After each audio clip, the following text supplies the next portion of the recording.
마음 따뜻한 5월, 건강하고 행복하세요. 라디오 서울이 함께합니다.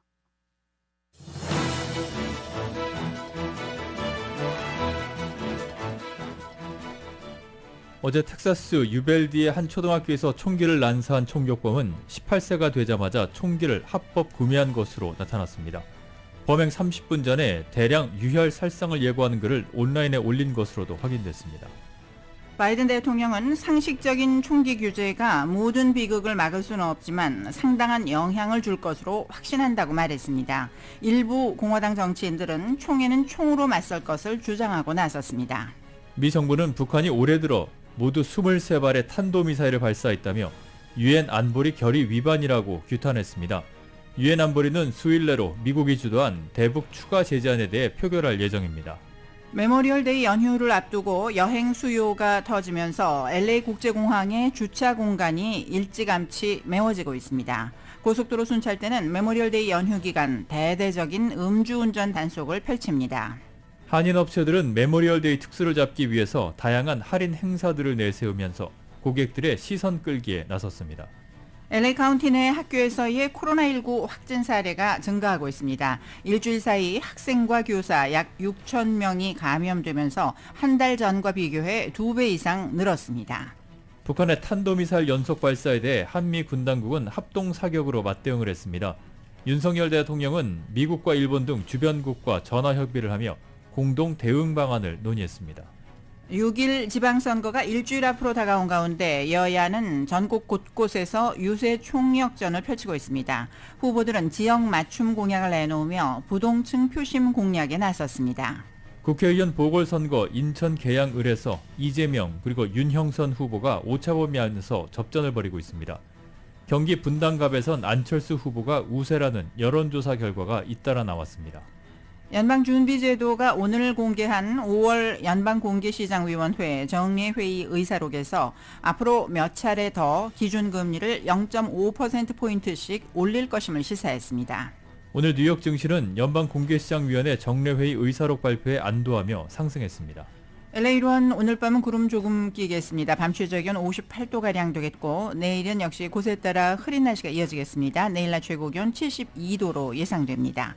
주요 뉴스는 공항에서부터 목적지까지 모바일 체크인과 첨단 공기순환 시스템을 통해 안전한 기내 환경과 여행을 제공하는 아시아나 항공 제공입니다. 여러분 안녕하십니까? 김미회입니다. 안녕하십니까? 임승찬입니다.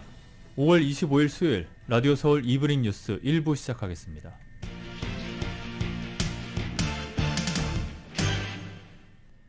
어제 텍사스주 한 초등학교에서 어린이 19명 등 모두 21명을 총격 살해한 총격범은 만 18세가 되자마자 총기를 합법 구매한 것으로 확인됐습니다.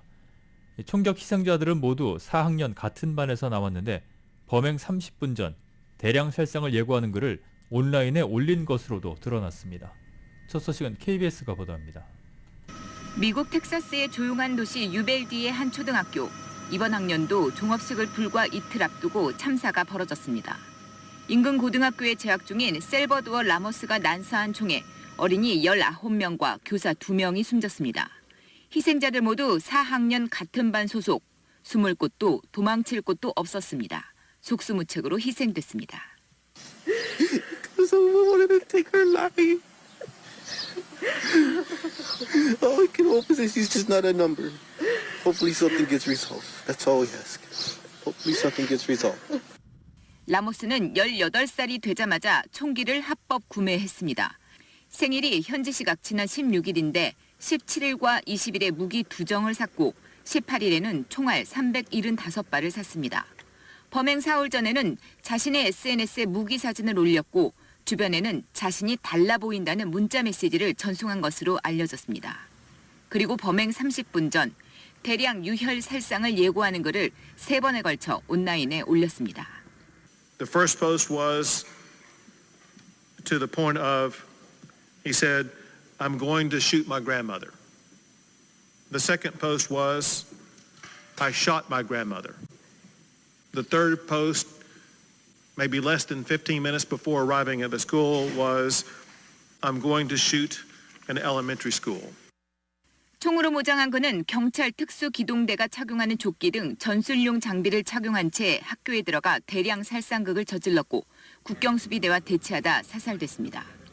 미국에선 18살 이상이면 총기 구매가 가능한데 이를 21살로 올리는 등 총기 규제를 강화해야 한다는 여론이 많지만 총기 단체 등의 로비 등으로 번번이 막히고 있습니다.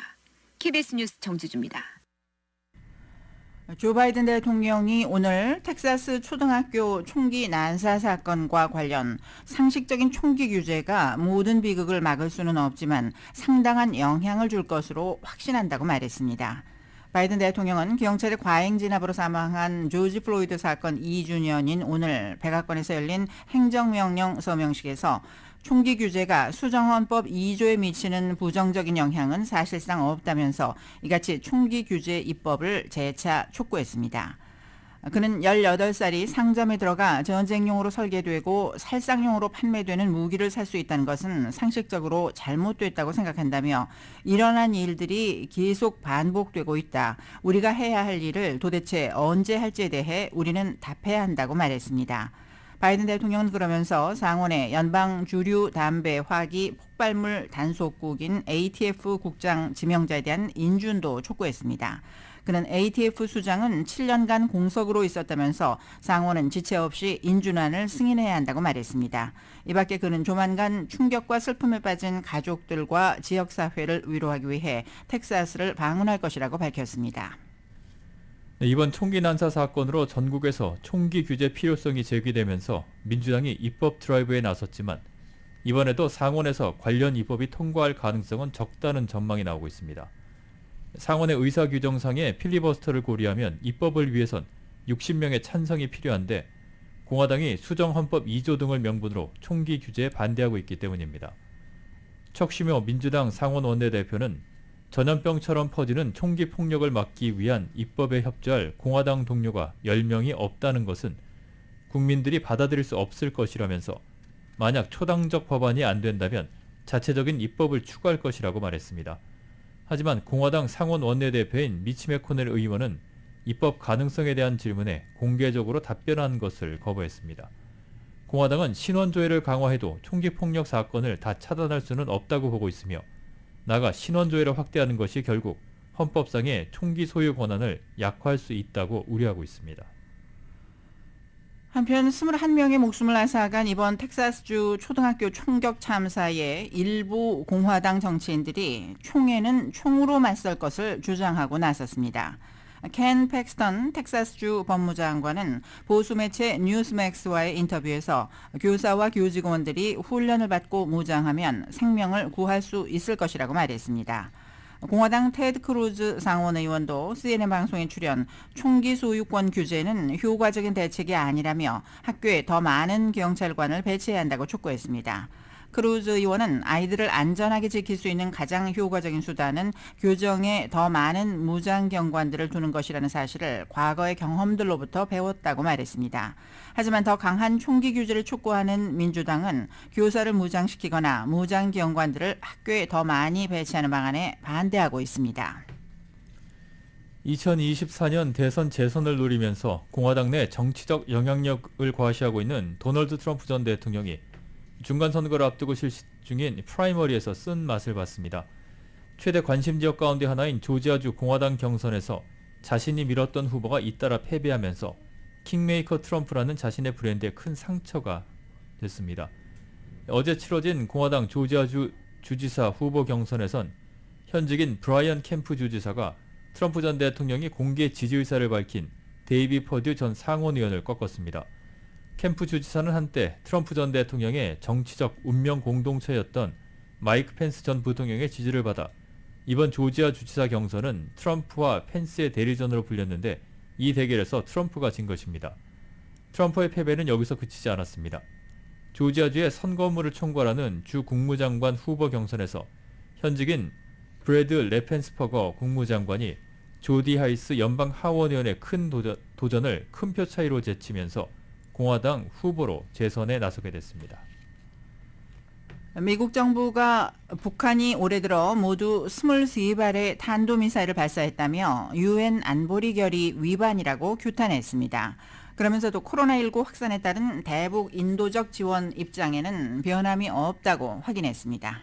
YTN이 보도합니다. 미국 국무부는 북한의 도발에 대해 모든 국가와 영내 평화와 안보에 대한 위협이라고 규정했습니다. 또 명백한 유엔 안보리 위반이라고 강하게 규탄했습니다. 한미의 세 나라 외교장관도 통화를 통해 이를 규탄했다며 국제사회의 제재 이행을 강조했습니다. It is incumbent upon the international community to join us in condemning the DPRK's flagrant and repeated violations of multiple UN Security Council resolutions and to uphold their obligations under all relevant UN Security Council resolutions. 대변인도 한미의 세 나라가 각급에서 긴밀히 조율했다고 전했습니다. 그러면서 오히려 북한의 위협이 세 나라가 협력해야 하는 중요성을 재확인시켰다고 평가했습니다.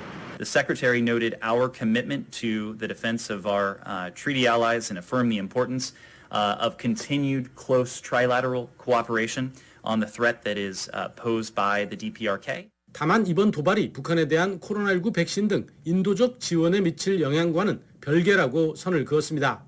미국은 인도적 지원과 한반도 비핵화 문제를 분리해 왔다며 북한의 빠른 백신 확보를 위해 국제사회와 공조에 나서라고 촉구했습니다. We continue to support humanitarian assistance and the provision of COVID-19 related assistance, including mRNA vaccines to the DPRK.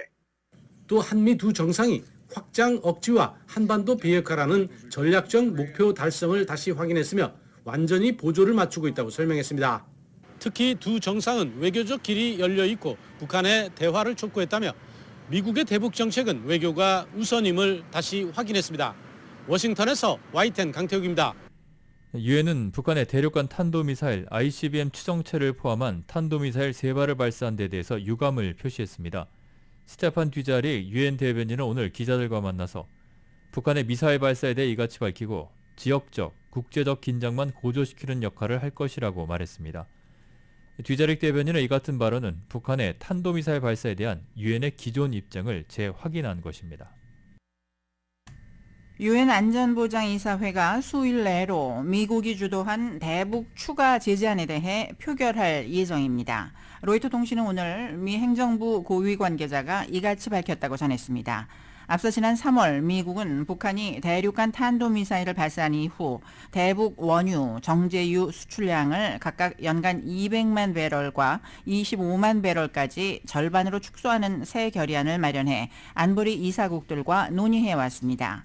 이번 발표는 조 바이든 대통령의 한일 순방을 마치던 어제 북한이 ICBM을 비롯한 탄도미사일 3발을 발사한 데 대한 후속 조치입니다.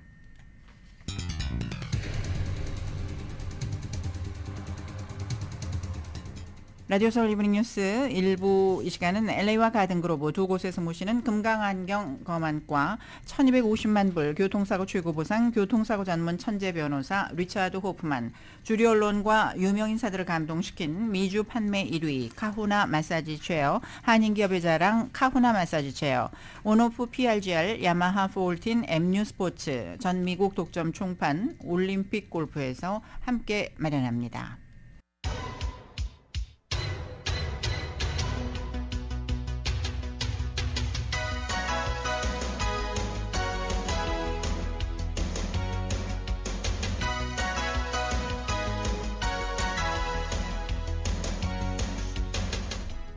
다섯 시 17분 조금 지나고 있습니다. 라디오 서울 이브닝 뉴스 함께하고 계십니다. 이 시간 교통정보 잠시 살펴보겠습니다. 새로운 모빌리티 세상을 열어가는 아이오닉5, 이 시대 가장 진화한 전기차, 완전히 새로운 현대 아이오닉5 제공입니다. 타운 인근의 프리웨이 구간들 점점 정체가 심해지는 모습입니다. 먼저 110번 프리웨이 사우스 방면인데요. 101번 프리웨이 사우스 방면과 교차하는 구간부터 꽉 막혀 있습니다.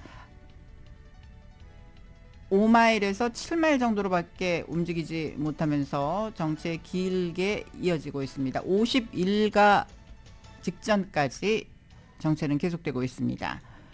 이 밖에 101번 프리웨이 노스 방면 바햄 블루버드 구간부터 가다서다를 반복하고 있는데요. 웨스턴 에비뉴 구간도 역시 10마일대로 심하게 처지고 멜로즈 애비뉴 구간 20마일대로 서행하고 있습니다. 이 밖에 교통 위험 신호 켜져 있는 구간들이 있습니다. 2번 프리웨이 노스 방면과 5번 프리웨이가 교차하는 구간 교통 위험 신호 켜져 있고 60번 프리웨이 이스트 방면 크로스로드 파크웨이 출구에도 역시 위험 신호 켜져 있습니다. 끝까지 안전 운전하시기 바랍니다. 교통 정보는 새로운 모빌리티 세상을 열어가는 아이오닉 5, 이 시대 가장 진화한 전기차 완전히 새로운 현대 아이오닉 5에서 보내드렸습니다. 네, 이브닝 뉴스 1부 함께하고 계십니다. 이번 주말로 다가온 메모리얼 데이 연휴를 앞두고 팬데믹 기간 동안 억눌렸던 여행 수요가 터지면서 LA 국제공항의 주차 공간들이 일찌감치 메워지고 있습니다. 자세한 내용 정현호 기자가 보도합니다. 메모리얼 연휴를 앞두고 여행객들이 움직이기 시작하면서 LA 국제공항의 주차시설도 일찌감치 채워지고 있습니다. LA 국제공항 관계자에 따르면 25일 현재 공항의 주차시설은 이미 꽉 채워진 곳들이 생겨나고 있는데 특히 탐브래들리 국제공항 그리고 3번과 4번, 5번 터미널 주변에 주차 공간들이 여유가 없다고 합니다. LA 국제공항 측은 연휴 기간 여행을 계획하는 여행객들에게 parking.flylax.com을 통해 사전에 주차 공간을 예약하도록 당부했습니다. 자동차 클럽에 따르면 오는 금요일에 여행객들로 고속도로가 가장 붐빌 것으로 예상되는데 오는 금요일 오후에 고속도로 통행량은 평상시 2배를 기록할 전망입니다. 자동차 클럽에 따르면 다가오는 메모리얼 연휴에는 남가주에서 310만 명, 전국적으로 3,920만 명이 여행길에 오를 것으로 추산됩니다. 이 가운데 260만 명은 자동차를 이용한 여행길에 오를 전망입니다. 이 수치는 팬데믹 이전인 2019년 메모리얼 연휴 때와 비교하면 8% 정도 줄어든 수치지만 역대 메모리얼 연휴 중에서는 네 번째로 붐비는 기록입니다. 메모리얼 연휴를 맞아 가죽 고속도로 순찰대는 오는 금요일 저녁 6시부터 특별 단속에 들어갑니다. 단속은 메모리얼 데이인 다음 주 월요일 밤 11시 59분까지 이어집니다. 단속은 음주운전자와 그 외에 교통법규 위반, 안전벨트 착용 여부 등을 대상으로 중점적으로 펼쳐집니다. 메모리얼 연휴 동안 LA 카운티 셰리프국은 직할지 내에 음주운전자를 적발하는 체크포인트를 설치하고 단속을 벌입니다. 라디오 서울뉴스 정현호입니다. 이번 메모리얼데이 연휴 특수를 노린 각종 할인 이벤트 행사로 타운 업체들도 분주합니다. 이 소식은 이은 기자가 전해드립니다. 메모리얼데이 연휴가 오는 주말로 다가오면서 여행 수요와 함께 연휴를 틈탄 쇼핑객들의 발길도 붐빌 것으로 기대됩니다. 팬데믹 상황이 많이 완화되고 그동안 억눌렸던 소비 심리가 탄력을 받으면서 한인들이 그동안 답답했던 마음을 풀고 쇼핑몰로 여행지로 향할 것으로 업계는 잔뜩 기대하고 있습니다. 타운 업소들도 메모리얼 연휴를 틈탄 특별 할인 제품들을 잇따라 내놓고 손님들을 기다리고 있습니다. 홈쇼핑월드는 이번 메모리얼데이 연휴를 맞아 해산물 특선을 준비하고 오는 31일까지 대대적인 할인 행사를 진행합니다. 홈쇼핑월드의 K김 실장입니다. 실내에서도 그리고 실외에서도 사용이 가능하고요. 연휴에 또 가족들 만나시면 또 기쁘시잖아요. 숯불구이도 해 드시고 안방그릴 179불 하는 것을 지금 현재 홈쇼핑 월드에서는 79불에 드리는데요. 참숯을 너무너무 훌륭한 참숯을 800g이나 그리고 거기에다가 착화제를 드려요. 타운 내 웨스턴길에 위치한 마이코 백화점에서도 이번 메모리얼데이 연휴를 맞아 미더덕, 꼬막, 우렁쌀 등 다양한 해산물을 할인 판매합니다. 마이코 백화점의 해나김 팀장입니다. 그리고 저희가 이 수산물을 50불 이상 구매를 하시면 또 맛있는 밑반찬을 한 팩씩 또 공짜로 받아가실 수가 있어요. 그래서 저희 마이코 백화점에 오시면 맛있는 밑반찬, 그다음에 젓갈 종류도 다양하게 만나보실 수 있습니다. 젓갈은 빼고요. 그냥 일반 또 이 맛있는 밑반찬을 한 팩씩 또 드립니다. 한인들에게 인기 있는 녹용 홍삼은 1+1 증정 행사를 실시합니다. 타운 내 식당들도 연휴 기간을 이용해 가족끼리, 친구끼리 타운 맛집을 찾을 것으로 보여 식당들도 손님 맞이 준비로 분주한 모습입니다. 오랜만에 제대로 된 연휴를 즐기고자 하는 한인들의 발길을 잡기 위해 타운 내 업소들은 오랜만에 활기를 띠고 있습니다. 라디오 서울 뉴스 이윤입니다. 한미은행 지주사인 한미파이낸셜이 2022 연례 주주총회를 오늘 온라인으로 개최했습니다. 오늘 주총에서는 기존 이사진 전원에 대한 재신임 등 3개 안건 모두가 주주들의 승인을 받았습니다. 존한 이사장은 인사말에서 올해로 40주년을 맞는 한미의 역사는 고객의 성원과 임직원들의 헌신이 있었기에 이루어질 수 있었다며 그동안 해왔듯 한미는 든든한 금융 파트너로서 커뮤니티의 성장과 밝은 미래를 위해 노력해 나갈 것이라고 말했습니다. 바니리 행장은 지난 한 해는 글로벌 팬데믹부터 정치, 사회 이슈들까지 많은 일이 있었던 한 해였지만 그 위기 속에서도 저력을 발휘해 9,870만 달러라는 사상 최대의 영업 실적을 낼 수 있었다고 평가했습니다. 오는 6월 7일에 치러질 예비선거를 위해 타운 내에 총 3군데 투표소가 마련됐습니다. 한미연합회는 오늘 LA 카운티 선거관리국이 4가와 5가 사이 알렉산드리아 선상에 위치한 알렉산드리아 하우스 초록색 집에 간이 모바일 투표센터가 마련됐다고 밝혔습니다. 간이 모바일 투표센터는 오는 30일 오전 11시부터 오후 6시 30분까지 하루 동안 투표센터로 운영됩니다. 간이 모바일 투표센터는 일반 투표센터와 동일한 투표 서비스를 제공하지만 한 가지 중요한 차이점은 투표센터가 유권자들을 찾아가는 것입니다. 커뮤니티 기반 투표센터 프로그램은 카운티 전역의 파트너들을 통해 투표 기간 중 단 하루 동안 이동식 간이 투표소의 역할을 수행합니다. 코로나 방역 기준 강화 등의 사정으로 한인타운 내 설치 기준을 충족하는 투표센터가 줄어들었다는 점을 감안해 LA 카운티 선거관리국과 한미연합회 등은 지난주에 확보된 타운 내 2군데 투표센터 외에도 간이 모바일 투표센터를 물색한 바 있습니다. 현재 한인타운 내 투표센터로 선정된 곳은 3가와 옥스포드 코너에 위치한 앤더스 먼거 패밀리 YMCA 센터, 12가와 베렌도에 위치한 베렌도 중학교이고 간이 모바일 투표센터까지 포함해 총 3군데입니다. LA 카운티 내 학교에서의 코로나19 확진 사례가 증가하고 있습니다. 카운티 보건국에 따르면 5월 9일부터 15일까지 일주일간 4,723명의 학생과 1,195명의 교사진들이 확진 판정을 받았다고 밝혔습니다. 한 달 전에 2,742건과 비교하면 2배 이상이 높은 수치입니다. 바바라 페러 보건국장은 확진 판정을 받은 학생의 대다수가 가벼운 증세를 나타냈지만 아이들의 경우에는 증세가 성인들보다 오래 지속될 수 있다며 우려를 나타냈습니다. 만약 확진자와 접촉을 했을 경우에는 10일간 반드시 마스크를 착용해야 하며 바이러스에 노출된 지 3일에서 5일 사이에 검사를 할 것을 권고했습니다. 한편 오늘 보고된 LA 카운티의 코로나19 신규 확진자는 4,202명, 사망자는 6명으로 집계됐습니다. 병원 입원 환자는 410명이며 이 가운데 52명이 중환자실에서 치료를 받고 있습니다. LA 시의회가 이달 초 에릭 가세티 시장이 발표한 절수령을 승인했습니다. 시의회가 절수령을 최종 승인함에 따라 다음 달 1일부터 야외 물주기는 주 2회로 제한됩니다.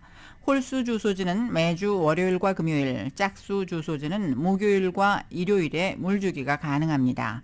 일반 스프링클러는 8분, 절수 기능을 갖춘 스프링클러는 15분까지 사용이 가능합니다. 그러나 오전 9시부터 오후 4시까지는 물주기가 금지됩니다. USC 캠퍼스 내에서 가스 누출 사고가 발생해서 캠퍼스 일부가 폐쇄됐습니다. USC 공공안전국은 오늘 아침 캠퍼스 내 3660 트러스데일 파크웨이에서 가스 누출 신고가 접수됐다고 밝혔습니다. 이에 따라서 차일드웨이와 블룸워크 사이 일부 구간을 봉쇄했다며 가스 누출 사고 발생 인근에 있는 학생과 교직원 그리고 주민들에게는 대피령을 내렸습니다. 학교 당국은 이번 가스 누출로 인한 부상자는 없으며 현재 누출 원인에 대한 조사를 벌이고 있다고 밝혔습니다.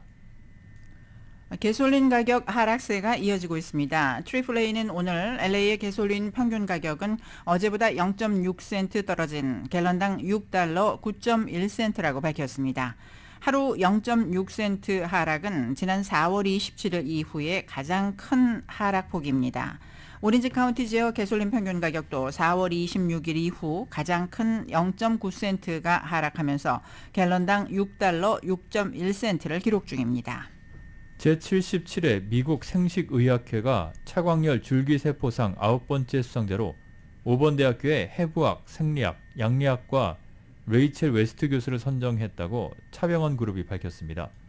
차광열 줄기세포상은 생식의학회가 난임과 줄기세포, 재생의학 등의 분야에서 차광열, 차병원, 바이오그룹 글로벌 종합연구소장의 업적과 세계적 공헌을 높이 평가해서 지난 2011년에 제정한 상입니다. 차광열 줄기세포상은 생식의학 분야에서 줄기세포 등을 이용한 혁신적인 연구 발전을 주도하고 있는 연구자들에게 수여됩니다. 레이첼 웨스트 교수는 3D 인간 영양막 줄기세포를 이용한 태반의 선천 면역 반응의 성적 이형성에 대한 연구를 통해서 차광열 줄기세포상을 수상하게 됐습니다. 이브닝 뉴스 1부 함께하고 계십니다. 잠시 후에 한국 소식 이어집니다.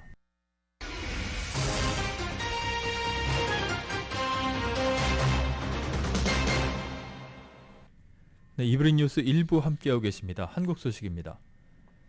북한의 탄도미사일 연속 발사에 대해서 한미 군당국이 합동 사격으로 맞대응을 했습니다. 한미가 북한의 미사일 도발에 공동으로 대응한 것은 4년 10개월 만입니다.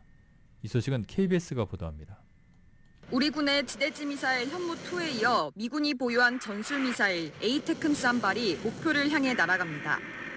북한의 세 번째 탄도미사일이 포착된 뒤 약 3시간 40분쯤 지나 한미 군당국이 도발 원점과의 거리를 감안해 대응 사격을 실시했습니다. 북한이 최대 사거리로 ICBM을 고각 발사한 지난 3월엔 우리 군 단독으로 지상과 해상, 공중에서 미사일 대응 사격을 했습니다. 이번처럼 한미가 연합으로 대응 사격을 한 건 2017년 7월 이후 4년 10개월 만입니다. 주한미군도 우리 군과 합동 실사격 훈련을 했다는 사실을 공개하고 한미동맹은 한반도와 인도태평양 지역의 평화를 위해 노력하고 있다고 밝혔습니다. 우리 군의 압도적인 전력으로 도발 원점을 정밀 타격할 수 있는 능력과 태세를 갖추고 있음을 보여주었습니다. 북한의 추가 도발 징후를 포착한 그제는 F-15K 전투기 30여 대를 동원해 우리 전투력도 과시했습니다. 무장을 장착한 채 지상에서 활주하는 엘리펀트 워크 훈련을 2달 만에 다시 한 겁니다. 합참은 북한이 스스로 국제사회에 약속한 발사 유예를 또다시 파기했다며 유엔 안보리 결의에 대한 위반이자 도발이라고 밝혔습니다. 한미 국방부 장관도 전화로 상황을 공유하고 북한의 지속된 도발에 대해 미국의 확장 억제를 보다 강화해 나갈 거라고 말했습니다. 국방부는 특히 이종섭 장관이 북한의 추가 도발에 대비한 미 측의 전략 자산 전개와 확장 억제 전략 협의체 조기 개최 필요성을 강조했다고 밝혔습니다. KBS 뉴스 오한솔입니다. 윤석열 대통령은 어제 북한의 미사일 발사를 보고받은 직후 국가안전보장회의 NSC 전체 회의를 긴급 소집했습니다. 윤 대통령은 미사일 발사를 중대 도발로 규정해 강력 규탄했고 정부는 미국과 일본 등 주변국과 연소에 전화 협의를 하며 공동 대응 방안을 논의했습니다. KBS의 보도입니다. 북한의 미사일 발사 1시간 35분 만에 열린 국가안전보장회의 NSC 전체 회의. 윤석열 대통령은 취임 후 처음 주재한 NSC 회의에서 이번 미사일 발사는 중대 도발이라며 강력 규탄한다고 밝혔습니다. 이례적으로 정부 명의의 별도 성명도 발표했습니다. 유엔 안보리 결의를 정면으로 위반한 불법 행위이자 한반도와 국제사회의 평화를 위협하는 중대한 도발이다. 정부는 이를 강력히 규탄한다. 윤 대통령은 북한 위협을 억제하기 위한 실질적 조치도 지시했습니다. 필요한 경우 미국 전략자산의 적시 파견 등 확장 억제 실행력과 연합방위 태세를 강화하라는 겁니다. 국가안보실은 ICBM으로 추정되는 북한의 이번 미사일 도발이 성능 개량과 함께 한미에 대한 정치적, 전략적 메시지도 포함하고 있다고 판단했습니다. 지방선거 등 우리 정치 일정에 개입하고 새 정부 대비 태세를 시험하는 한편 미 바이든 대통령의 본국 도착 전에 미사일을 발사해 한미 정상회담 결과에 반발하는 메시지도 전달했다는 겁니다. 한미 국방, 외교장관은 각각 긴급 통화를 갖고 단호한 대응 방안을 협의했습니다. 북한이 이렇게 명백하게 안보리 결의를 계속 위반하는 상황에서 안보리가 더 이상 단호한 대응을 주저해서는 안 된다고 생각합니다. 지난 3월 북한의 ICBM 발사 이후 미국이 대북 원유 수출량을 절반까지 감축하는 방안을 마련했는데 정부는 이를 포함한 새 유엔 결의안이 통과될 수 있도록 국제 공조를 강화하기로 했습니다. KBS 뉴스 강병수입니다. 6일 지방선거가 이제 엿새 앞으로 다가왔는데요. 여야는 전국 곳곳에서 유세 총력전을 펼쳤습니다. 후보들은 지역 맞춤형 공약을 내놓으면서 부동층 표심 공략에 나섰습니다. 이 소식은 YTN이 보도합니다. 이번 선거 최대 격전지 경기도에선 김동연, 김은혜 후보 모두 지지세가 엎치락 뒤치락하는 동남부권을 훑었습니다. 도지사로 자신을 뽑아야 지역 발전이 된다면서 한 표를 달라고 읍소했습니다. 여러분, 일꾼을 뽑아주십시오. 여주시의 발전과 경기도의 발전을 위해서 일할 수 있는 일꾼, 저 김동연을 뽑아주시기 바랍니다. 71년생 젊은 김은혜는 힘 있는 정부 여당의 힘을 가져올 수 있습니다. 따라서 양평과 숭파의 고속도로 당선되는 즉시 여러분들의 발이 되도록 힘껏 뛰어다니겠습니다. 서울시장 후보들도 공약 경쟁에 나섰습니다. 민주당 송영길 후보는 의료 불균형 해소 등 복지 정책 강화를 내걸었고 또 별도의 부동산 개발 자금을 사회복지 재원으로 돌릴 수 있는 방안을 만들어서 재원 확보를 통한 복지 조달에 최선을 다하겠다는 말씀. 수많은 법적 소송이 벌어지는 재개발, 재건축 문제는 변호사와 시장을 역임한 자신이 헤쳐나갈 수 있다고 강조했습니다.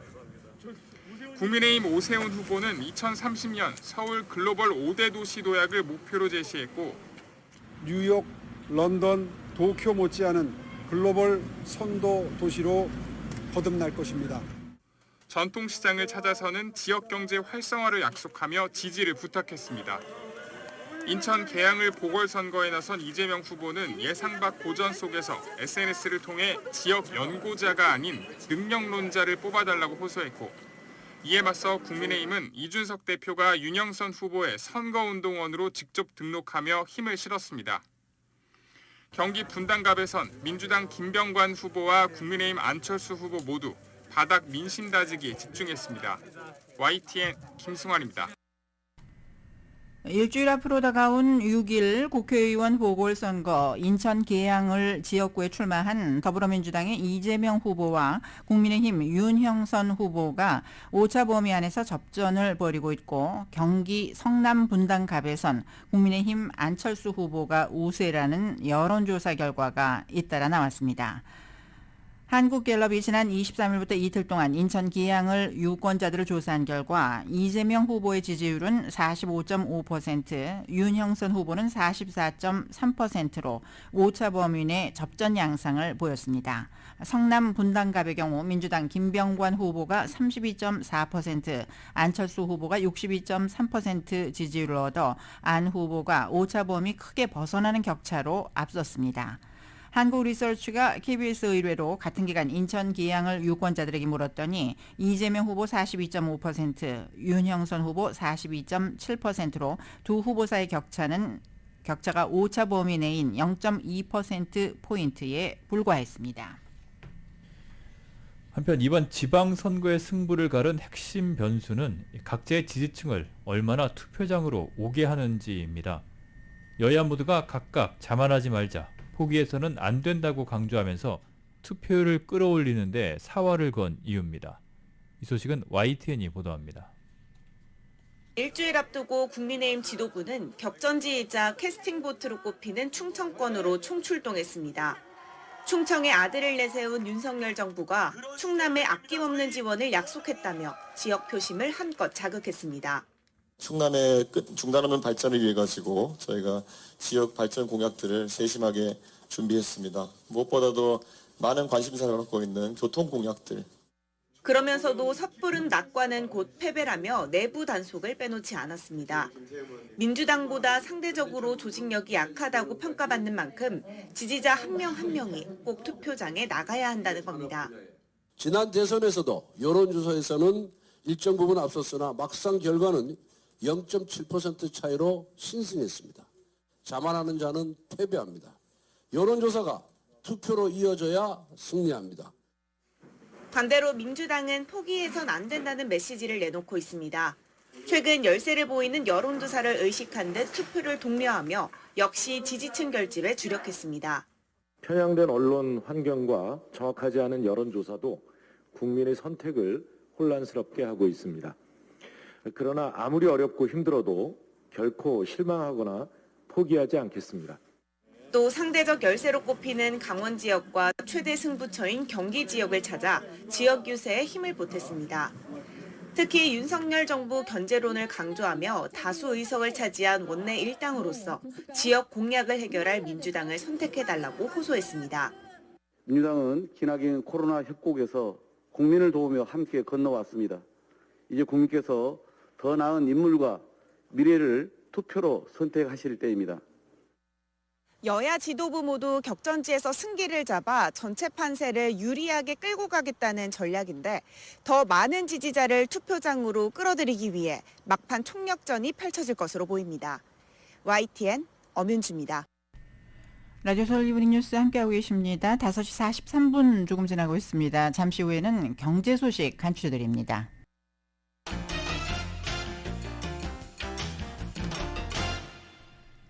네, 이브닝 뉴스 1부 함께하고 계십니다. 경제 소식입니다. 뉴욕 증시는 5월 초에 열린 연방공개시장위원회 정례회의 의사록 발표에 안도를 하면서 상승했습니다. 다우존스 산업평균지수는 어제보다 191.66포인트가 오른 32,120.28로 거래를 마쳤습니다. S&P 500 지수는 37.25포인트가 상승한 3,978.73, 나스닥 지수는 170.29포인트가 뛴 11,434.74로 장을 마감했습니다. 유가는 원유 공급에 대한 우려가 계속되는 가운데 여름 원유 수요가 늘어날 것이라는 전망에 상승했습니다. 원유 재고가 감소세를 유지한 것 역시 유가를 떠받쳤습니다. 뉴욕 상업거래소에서 7월물 서부 텍사스산 원유 가격은 어제보다 56센트가 오른 배럴당 110달러 33센트에 장을 마감했습니다.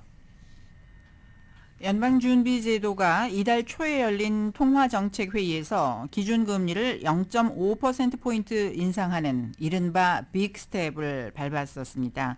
이때 회의록이 공개됐는데 6월과 7월에도 계속해서 0.5%포인트씩 기준금리를 인상하는데 회의 참가자들의 의견이 모아졌고 상황에 따라 올해 안에 중립금리 이상으로 금리를 올릴 가능성도 시사했습니다.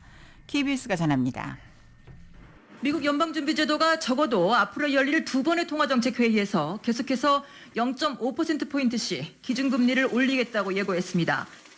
오늘 공개된 5월 통화정책회의 의사록을 보면 회의 참석자들이 이같이 의견을 모았다고 명시돼 있습니다. 다음 통화정책회의는 다음 달인 6월과 7월에 예정돼 있습니다. 이렇게 된다면 이달부터 해서 연속 3차례 이른바 빅스텝을 밟게 돼 오는 7월 미국 기준금리는 1.75%에서 2% 수준으로 올라가게 됩니다. 여기까지는 5월 통화정책회의 직후 파월 의장이 예고한 것과 대체로 일치합니다. There is a broad sense on the committee that additional 50 basis point increases should be on the table at the next couple of meetings. 그리고 이 속도라면 올 연말 미국 기준금리는 중립금리 수준인 2.5%에서 2.75%로 가게 되는데 오늘 공개된 회의 의사록은 이 이상으로 갈 가능성도 시사했습니다.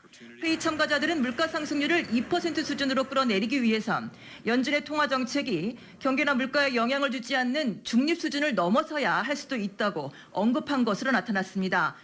이미 시장에선 다음 달 회의에서 연준이 한 번에 0.75%포인트를 인상하는 이른바 자이언트 스텝을 밟을 가능성도 배제하지 않고 있는 상황입니다. We still think the 0.75% increase in June is on the table, contrary to what Chairman Powell said last week. We still have elevated commodity prices due to the impacts of the Ukraine war and other supply constraints. 파월 의장은 5월 통화정책회의 직후 한 번에 0.75%포인트 인상하는 일은 고려하지 않고 있다고 선을 그은 바 있습니다. 뉴욕에서 KBS 뉴스 한보경입니다. 올 연방정부의 재정 적자가 큰 폭으로 줄어들 것이란 전망이 나왔습니다. 의회 예산국은 오는 9월에 끝나는 2022 회계연도의 연방정부 예상 적자 규모를 1조 달러로 예상했습니다. 이는 2021 회계연도의 재정 적자 2조 7,700억 달러에서 단번에 1조 6천억 달러 가까이 개선된 수치입니다. 재정 적자의 급감은 코로나19 대응을 위한 연방정부의 지출 축소 덕입니다. 의회 예산국은 다만 올해 재정 적자 급감에도 불구하고 지난 1월 기준 30조 달러에 이르는 국가 부채는 미국의 장기적 문제점이 될 것이라고 내다봤습니다. 또 앞으로 2년간 경제 성장이 저조할 것으로도 전망했습니다. 타룬 차브라 국가안전보장회의 기술국가안보 선임보좌관이 반도체 협력 문제와 관련해 향후 수요를 보면 주요 기업들이 협력할 수 있는 공간이 아주 많다고 밝혔습니다. 차브라 선임보좌관은 오늘 워싱턴 DC 브루킹스 연구소에서 열린 세미나에서 어떻게 미국 정부가 삼성이나 타이완, TSMC 등과 경쟁이 아닌 협력을 이끌 수 있느냐는 질문에 대해 현재 관건은 충분한 물량을 시장에 빠르게 공급할 수 있느냐다라면서 이같이 답했습니다. 이어 미국이 모든 것을 국내에서 만들게 하면서 일종의 자급자족 경제로 나아간다고 보는 것은 오해라면서 우리가 하려는 것은 회복력을 강화하면서 동맹국과 유사한 가치를 가진 국가들과 상호 의존성을 구축하는 것이라고 설명했습니다. 또 한미 기업들이 협력하는 것을 보고 있는데 이는 상호 보완이 가능하다는 것을 보여주는 신호라면서 그래서 우리는 협력을 위한 공간에 있다고 생각한다고 강조했습니다. 국제금융협회 IIF는 올해 전 세계 성장률 전망치를 기존 4.6%에서 2.3%로 하향했습니다. 러시아의 우크라이나 침공, 중국의 코로나19 봉쇄에 따른 성장의 불확실성, 그리고 미국의 통화 긴축 등이 글로벌 성장세에 부담으로 작용할 것으로 예상됐기 때문입니다. IIF는 오늘 발표한 보고서에서 글로벌 침체 위험이 증가했다며 신흥시장으로의 외국인 자금도 크게 감소할 것으로 예상했습니다. 중국의 올해 성장률은 코로나19에 따른 봉쇄 조치로 기존 5.1%에서 3.5%로 둔화하고 유로존의 올해 성장률은 우크라이나 전쟁의 여파로 기존 3%에서 1%로 낮아질 것으로 내다봤습니다. 미국의 성장률은 연방준비제도의 긴축으로 2.5%로 낮아질 것으로 예상했습니다. IIF는 미국의 금융 환경이 빠르게 긴축되고 있으며 이에 따라 장기금리가 2013년 테이퍼 템트럼 당시에 필적한 수준까지 올랐다고 지적했습니다. IIF는 신흥시장으로 유입되는 자금 흐름도 크게 둔화할 것이라며 지난해 1조 6,800억 달러에서 올해는 9,720억 달러로 줄어들 것으로 추정했습니다. 올해 4월 내구재 수주가 월가 예상치를 밑돌았습니다. 연방상무부는 오늘 4월 내구재 수주 실적이 전월 대비 12억 달러 증가한 2,653억 달러로 집계됐다고 발표했습니다. 이는 월스트리트저널이 집계한 전문가 예상치 0.7% 증가보다는 적었습니다. 3월 수치는 2,750억 달러에서 2,642억 달러로 하향 수정됐습니다. 운송 장비를 제외한 4월 내구재 수주는 전월보다 0.3%가 증가했습니다. 전월에는 1.1% 증가했습니다. 국방을 제외한 4월 내구재 수주도 0.3% 늘었습니다. 전월에는 1.2%가 늘었습니다. 기업의 투자 지표인 항공기를 제외한 비국방 자본재 수주는 4월에 0.3% 증가한 730억 7천만 달러를 기록했습니다. 대폭락 사태로 논란을 빚은 테라 블록체인이 테라 2.0으로 재건될 것으로 보입니다. 테라폼랩스 권도영 CEO가 테라 블록체인 부활을 위해 진행한 투표가 승인받았기 때문입니다. 지난 18일부터 테라 투표 사이트인 테라 스테이션에서 진행된 테라 부활계획 2 투표가 오늘 오후 전체 투표율 83.27% 가운데 65.50%의 찬성을 기록한 가운데 종료됐습니다. 가상화폐 업계에서는 안건이 통과될 경우 이르면 27일부터 새 블록체인이 가동될 것이라는 전망이 나온 바 있습니다.